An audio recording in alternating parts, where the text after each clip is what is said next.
The final chapter in our Harrower textbook is on public relations, a field that is distinct but inextricably linked to journalism. We'll start by defining public relations, then discuss how public relations differs from journalism and advertising. We'll also talk about writing news releases, and then balance, bias, and media manipulations that can be found in public relations. Every organization has a story to tell. Public relations professionals are the folks who get to tell it. Now, the photo and bio on the right is of my colleague, Lynn Kirkpatrick, Director of Communication for the College of Humanities and Social Sciences at NC State. Now, when I first met her, she described her job as the storyteller for the college. And that's really what she is. Now, part of the job for Lauren and other public relations staff and the directors of communications like her is to get her message out. Now, if you read under the responsibilities heading, Lauren is responsible for sharing humanities and social science news and stories with alumni and friends of the college. Her number one job is to get the message out. Another task is encouraging media coverage. Lauren, quote, publishes the college's magazine, e-newsletter, and other print and electronic publications. She writes her own version of the story and uses it to encourage others to print the news in their publications. And finally, Lauren projects the positive image of her college. As her responsibilities read, she also gathers and disseminates news and information for and about our outstanding faculty, staff, students, and alumni using any available means. The public relations process is 4 steps that follow the acronym RACE, R-A-C-E. First, just like when beginning to write a journalism article, is research. What's your goal? What story do you want to tell? Next is to develop your action plan. How are you going to tell your story? Are you going to send out a news release, hold a news conference or an event, create a new brochure? Think about how you will craft your message and how you'll eventually evaluate the success of your campaign.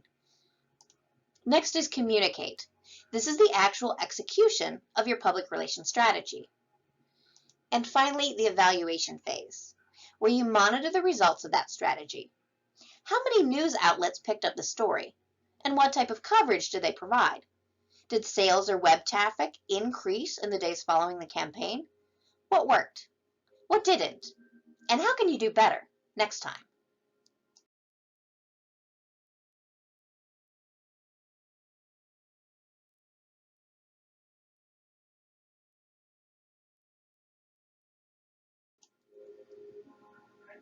With the RACE process in mind, here are some typical tasks for a public relations professional. First is writing news releases. This is where a background in journalism comes in very handy for a PR person.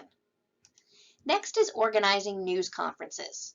If the news is big enough to be shared, you might want to have a news conference for it. Now, a not so fun part of PR is coordinating crisis communication. When your CEO is arrested for money laundering or your product is recalled, you need to control the damage.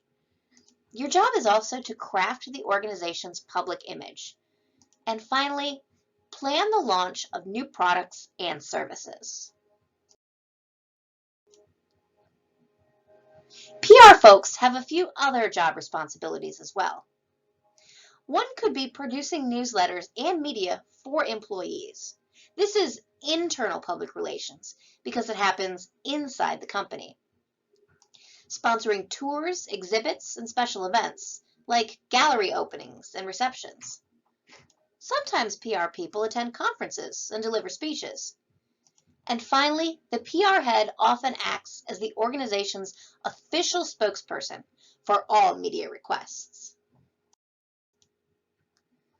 Public relations differs from journalism in a few distinct ways. First, journalists serve the public, while PR specialists serve the organization that employs them, regardless of what may be in the best interest of the public. Journalists are supposed to be fair and balanced at all times and avoid taking sides. PR specialists, on the other hand, exist to promote the client, even if they might not personally agree with their practices. PR specialists provide journalists with information, but it's up to the journalists to decide what to do with it. And as much as journalists depend on PR people for news releases to help generate story ideas, PR people depend on journalists to take those news releases and turn them into news stories, ideally ones that are favorable to their client. Now, Harrower says that journalists use one form of media, while PR specialists employ multiple forms. I've added an asterisk to that on the journalist side, to indicate journalists are becoming increasingly more multimedia and often incorporate audio and video into traditional print pieces. Now, PR does still have them beat. PR people are also necessarily savvier in social media than many of their journalism peers. Journalists tend to be more individualistic creatures, reporting and writing a story on their own. PR specialists need to be more team players who enjoy working in a corporate environment. And finally, the goal of a journalist is to inform the public, while the goal of a PR person is to generate goodwill, even if that means hiding the truth from the public.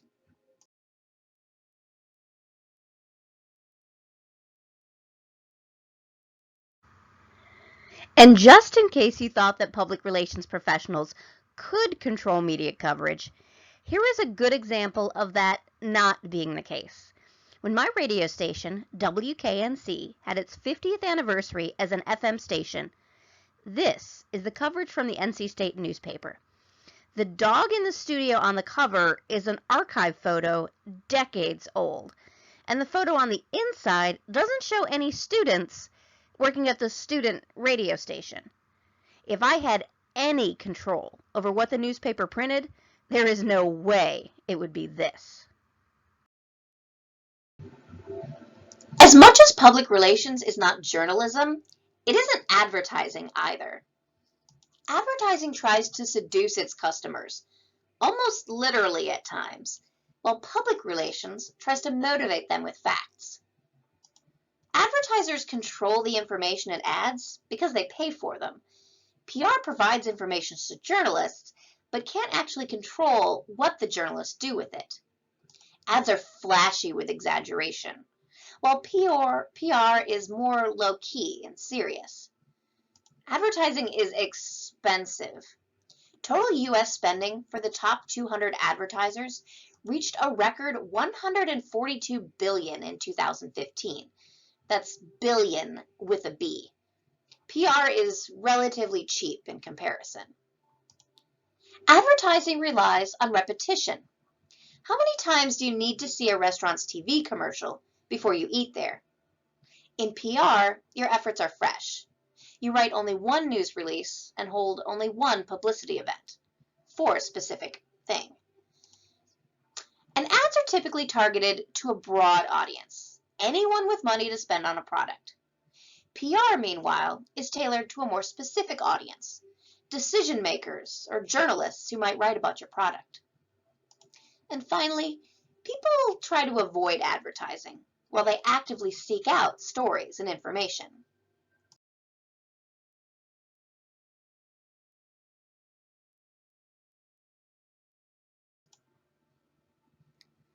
As we already learned in this class, news releases provide ideas and information that eventually become the news. To do so, a news release must contain newsworthy information. If the release is a whole lot of fluff without any actual news, it won't get printed anywhere. A news release also needs a clear presentation. If it doesn't catch a journalist's eye, it won't ever become a news story. And finally, many PR specialists form personal relationships with reporters and editors to help get their material published. They learn who's interested in what kinds of stories to help them understand where and when those stories are likely to run.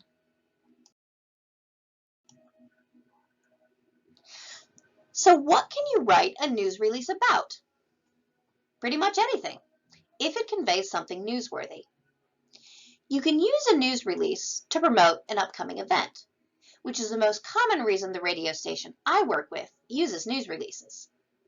You can convey breaking news, announce personnel matters, hirings and promotions among your staff, publicize a milestone like an anniversary or reaching 10,000 Twitter followers.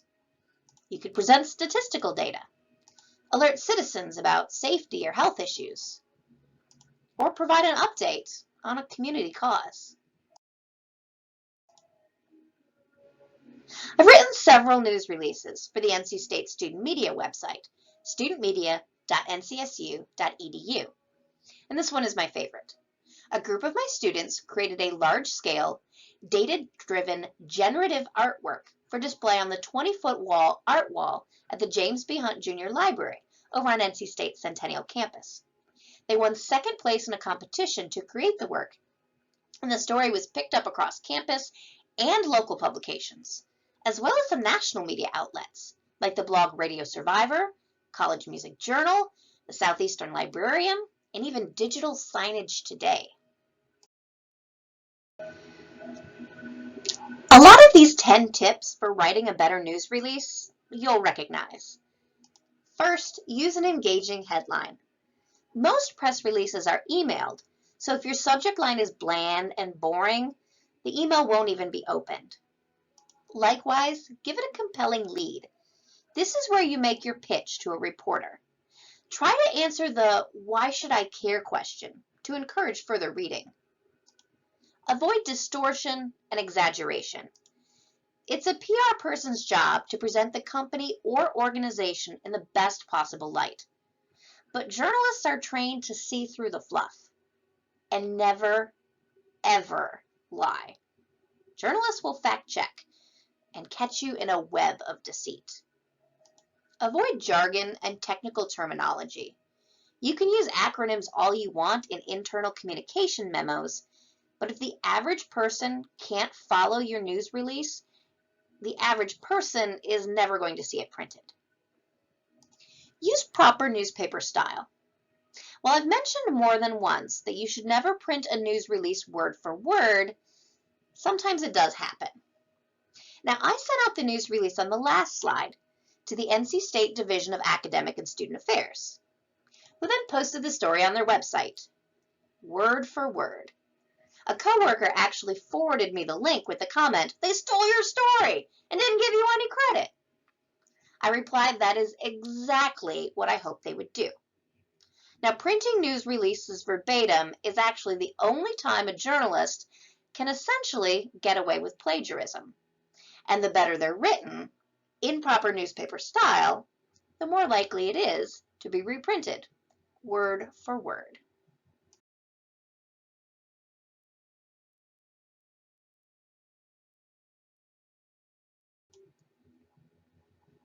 Moving on to the next 5 tips.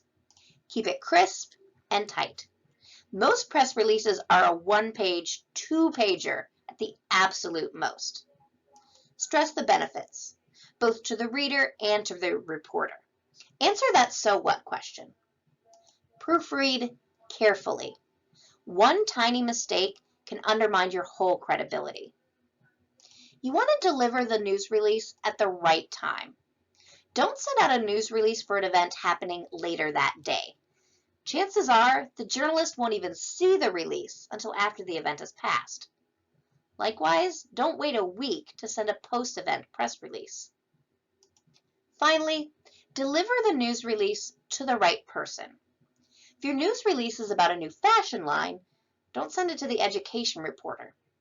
Send your release to those who will be interested in printing it, but don't clutter people's inboxes by sending the same release to everyone who works for the newspaper.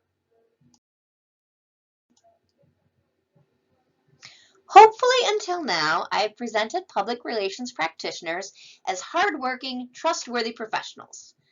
Such a positive perception by journalists hasn't always been the case. In my public relations course in college, I had to answer an essay question that was essentially, "How do you sleep at night?" with all the lies you tell about your client. I told them I slept just fine because as a PR person, I would be honest and accurate in all communications. I acted promptly to correct any erroneous communication, and I avoided deceptive practices, like the ones we'll learn in a minute.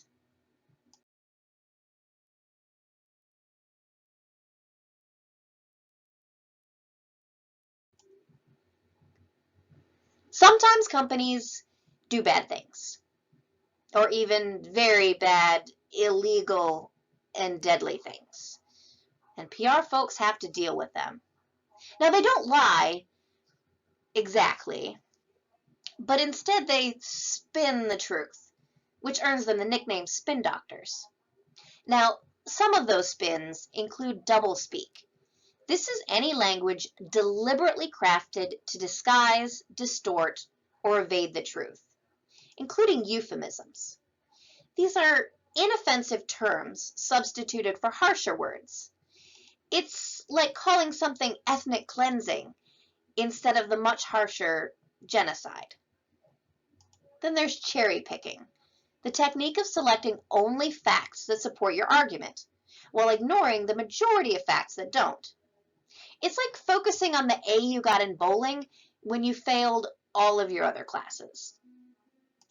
And finally, managing the news. Engaging in unethical tactics, such as planting questions at a press conference, announcing damaging news on Friday afternoons when the news is least likely to pay attention, bribing columnists to support certain policies, leaking information, or even threatening sources or editors.